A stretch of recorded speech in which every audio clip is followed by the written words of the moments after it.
Sup Shredders, my name is Logan aka Spiderhands and welcome to an SP Patrons video today that I'm making for you yo as part of a custom monthly music review. And if we switch over to here, we have ourselves a track on the screen by an act named Vaundy titled Todome no Ichigeki, which I think translates to finishing blow in English. And as I understand it, it features Cory Wong, so we're going to listen through it from start to finish. We're going to hear what we think. Let's go!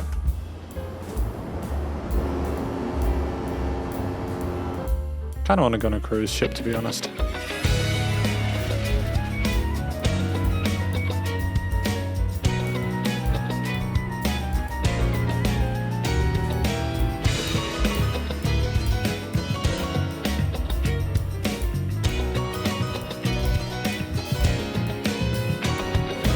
The neo soul, the funk, the keys, the guitars on the side with the muted strums. It's muted picks, should I say? It's just dope, man.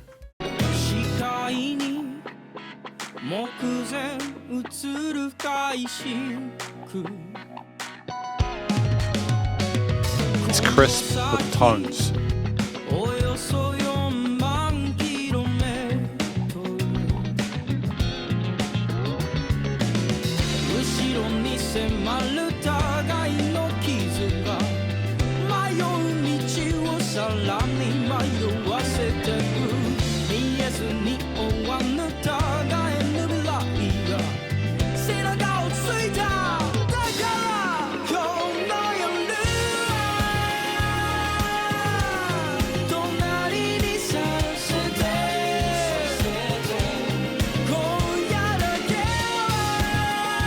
I love how the harmony doesn't completely resolve.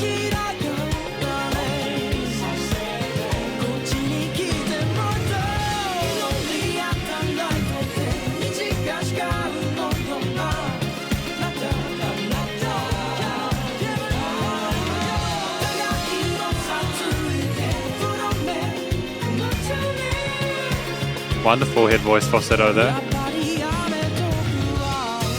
I mean, like, I'm finding it hard to find places to pause, and also I don't really want to pause if I'm honest, because this is a hell of a banger of a tune, but, you know, like, if we're real for a second, is that not the most exquisite 70s disco revival you've seen in a track as of late?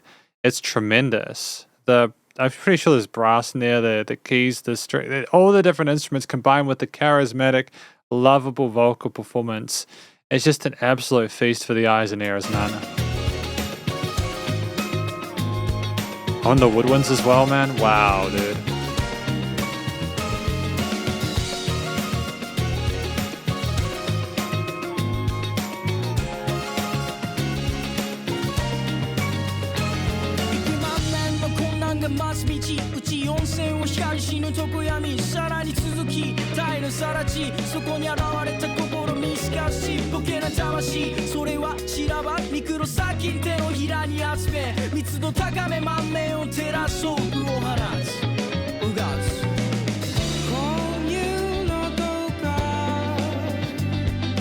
A dreamlike aesthetic.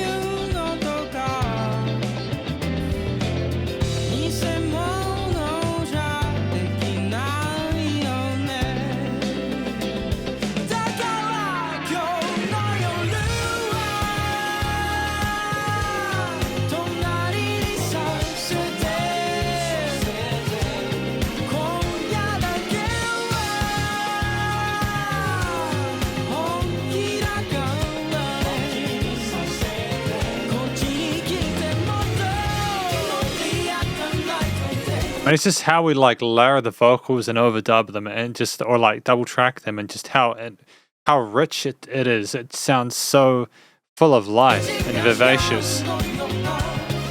Yeah, no, the brass is welcome.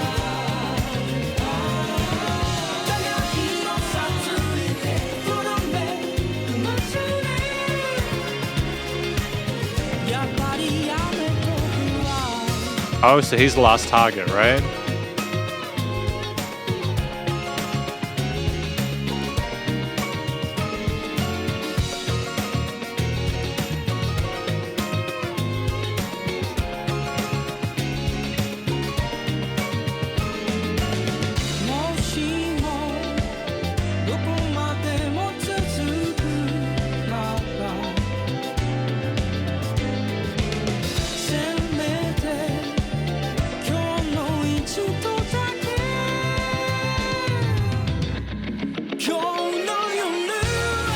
Was that a key change there as well?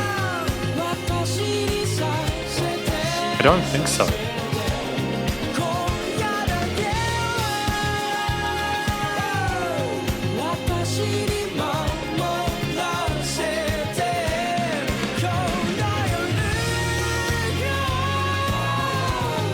If we just appreciate the fullness of the bass sound, the meticulous nature of the way we're phrasing ourselves there, both with and against the drums, with those phenomenal fills as a transition between the two halves of this outro chorus.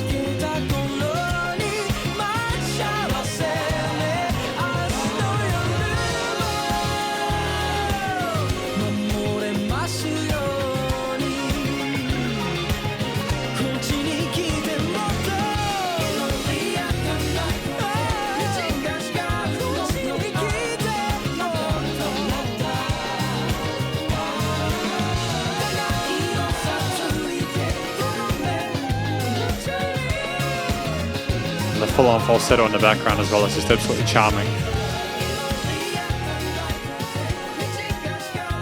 And a fade out.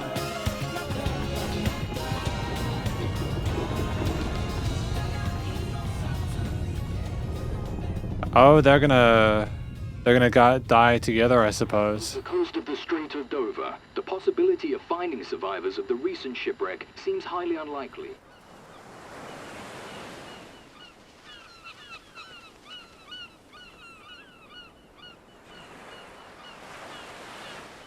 I mean, starring Masami Nagasawa.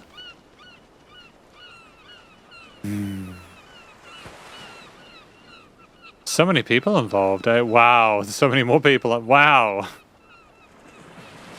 It just goes to show that making a music video nowadays is kind of like making a film. There's just so many people involved with all the different minute aspects of it to really make it shimmer and shine. But Vaundy are a tremendous act, and I'm very, very pleased that I had the opportunity to check out more of their music today. And welcome to the conclusion of my review of this track from an act named Vaundy, titled, sorry, what was it? Todome no Ichigeki, featuring Cory Wong. I've just realized it had the title in the background. Now, what do I think this track is about? I think, because I'm going to have to go with the video because I don't understand the language natively, I believe that it is about, maybe the lady is an assassin. It's her job to assassinate people. Or maybe she knows that someone else is like the target and she's, you know, maybe she's just sat by whilst they've been killed, etc. But no, I think basically what happens this one is she decides not to actually kill the guy in the end, and the ship actually just goes under together.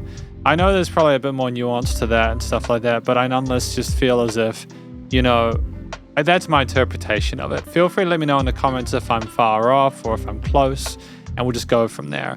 But I think the vocals were absolutely splendid. We were really well, we featured well in the head and chest voice falsetto, full vocal range, soaring over top of everything else, and sometimes occasionally simmering within as well, but typically we were very present, and it was a very, again, a charismatic, vibrant performance that was full of life. It was very well phrased and well thought out, clearly passionate, a lot of enthusiasm for what we were trying to do, and yeah, really satisfying. We sold it, the performance. I felt like I was in the world that they had created with their music as well as with the general audiovisual experience. And I'm very, very happy with the different harmonies and melodies that we had there, the various vocal phrasing with the rhythms and stuff like that. It was just very explorative and mature, and whilst also being pragmatic, especially considering the complexity of the arrangement outside of it. And yeah, really well done. The track is 5 minutes 45, but I don't think that was an issue. I mean, we had a tremendous amount going on within the different verse and chorus sections. We had quite a bit of a focus on the chorus, but I don't mind that because the chorus was just so invigorating, and we just had, not only was it really catchy and really easy memorable, it got stuck in your head like an earworm, it was also the fact that it was just so intriguing and interesting. The chorus for me popped because you had like a really infectious vocal line combined with like the beltry, the brass, the full band with the strings and the woodwind doing call and response with some of the vocal lines there. The guitars were nice and fresh as well. The bass line poignant yet respectful, yet also kind of bumping along as well. And the drums, when they weren't kicking off with some really ferocious fills, we would keep in those hi-hat, cymbal, snare, and kick grooves strong. And it was a stellar effort on behalf of everyone involved. If I just quickly talk about what I liked about a few of my main instruments, I think that the guitars were wonderful because they were relatively simplistic. The kind of muted strumming of them on the sides added a general sense of funkiness to this kind of jazzy big band aesthetic there, and it made it fun. And even though there was a lot of complexity to the overall harmonies and stuff like that was articulated further by the string and brass sections and those bits, as well as the keys that we had and everything else, it was simply the fact that I think as a percussive device, the guitar not only filled the needs of the mid-range, but also segged well with the bass and drums. The bass guitar was, it was addictive, you know, it was addictive because you had just not only a fundamental understanding of staying with the root notes and making sure those sound great and consistent, but we were kind of dun-dun-dun-dun-dun-dun. We're kind of on those offbeats going on the four-yanders and stuff like that. We were playing around with where things were rhythmically phrased in a way that was really enjoyable. And, you know, it just made it seem like, everyone sounded like they were having a good time, like it was a live show, like you were kind of in that world, but with it being full of color. And it not only shows a really great understanding of how to play the bass, but it also shows an understanding of how to extend yourself in a way that doesn't go over others. The drums were wonderful. We pocketed sometimes, but other times we really sort of riffed, and we were blindingly quick sometimes. It was really stellar how we phrased things. We knew when to come down, other times to bring ourselves up. Never felt inappropriate. Great sort of dynamic range to the performance on the kit itself. Yeah, absolutely splendid. Not a note out of place, not a tempo dropped. The piano, the keys there, had an interesting, unusual sort of tone to them that I think I didn't hear them as much as I was expecting to, but I think that when they did come in, it was like, oh, that's a fun texture. It's a little bit less kind of like straightforward than like the guitars, bass, and drums and stuff like that. Maybe it was more sort of catch the attention, but in addition to that, when they did come in, it was like a way of kind of like going, oh, immediately this is going to be sort of like an intriguing journey, and maybe it's worth following along. And I think that when you couple it in with the big band brass and strings later on, performing the upper and mid-range legato aesthetic, with the brass being staccatoed respectively, there was nice contrast between the rhythm and phrasing of different elements in the mix, as well as different staging of things in the frequency spectrum. And ultimately, the reason it sounded so massive, especially with the bell tree going out to the sides there with the panning there, was simply because you had everything so well niched, not just in this regards to the studio production, which is commercial grade, it's major label tier, but also it's just how it's written and how the instrumental layers are adjusted and arranged and stuff like that. It's a formidable effort, and I don't know how they could have improved it. The theme itself, I don't know how to interpret how the theme sounded. It sounded like I think it was trying to capture the vibe of like the 70s and a lot of the music from that part. Maybe they were like murder thrillers or something like that, like an old school romantic where the killer meets the victim and they eventually realize that killing each one of them surviving was not necessarily better than none of them surviving. And it was I think if we were trying to sort of tribute or harken back to that, I think that was kind of cool. I genuinely think that's an interesting idea. It was really colorful. There were really complicated harmonies here. Extensions, some parallel majors and minors, I think. The harmony within the chorus, the progression, I remember it was saying it didn't really resolve. It just sounded like we were in a state of flux until we came down from that. That soaring over top is powerful because basically it communicates to us that, we're in for a hell of a ride there. We're not just rolling with the 1, 5, 6, 4s, if you know what I mean. The individual notes added by various lead instruments in addition to the vocals, whether they are in unison with that or call and response, just gave it a huge amount of just general variety there musically. And coupled with the fact that there was phenomenal chemistry between the musicians in general with how they played and how things were also really staged really nicely with the vocals, it just comes together really succinctly and really sweetly. And finally, the studio recording, mixing, and mastering. Now, if I'm honest with you, I think this is damn near flawless. I mean, I don't know how you could possibly improve it. There was something kind of unique about this track where there was just this shimmer and a sheen and a quote-unquote old-school vibe that I somehow feel nostalgic for, even though I was not born in the 70s, believe it or not. There's magic to the way things were recorded back then, and it's hard to put the finger on it. I think it's because a lot of it was very warm sounding because of the way they recorded with like tapes and stuff like that. So as well as it going through like LPs and such or vinyl. So I think that's maybe the sound they tried to capture with this, considering the 70s aesthetic they had to the way it was written and the video and stuff as well. And if that was a deliberate decision, I think it was absolutely sensational. Granted, the stuff I've heard from Vaundy has always been pretty well handled in the terms of the post-production.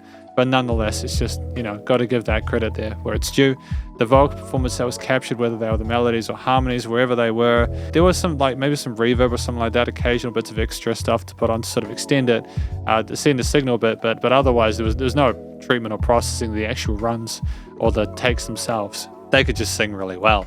And, you know, like, again, the guitars, bass, drums, brass, strings, keys, everything. Notched really lovingly in the frequency spectrum as well as the stereo field. The music surrounded you. There's a bit of automation again for the final time with the bell tree going out to the side. It just made it sound like it was magical, like there was a glimmer and a glitter to it. And I got to show some love for that, because making your music sound magical is extraordinarily difficult. You just got to find that kind of X factor, that secret something. And whoever was involved in the post-production for this, I'm sure they were in the credits, knew how to get that. And I think Vaundy did too. Shout out to Cory Wong. I think Cory Wong is a guitarist, if I'm not mistaken, but I'm sure you guys will rip me a new one if I'm incorrect about that. I mean that in a nice way, please. I don't mind being told I'm wrong about stuff. I'd rather know. But ultimately, it's just a really well written and well produced track, well played track. And there was dynamic range in the post-production. Things were not the same loudness, which made it sort of like the peaks and troughs, and like that inherently is like, oh, things coming up again.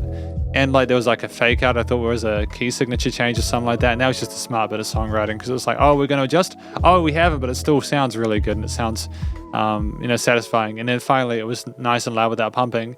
So the bus compression and limiting was handled.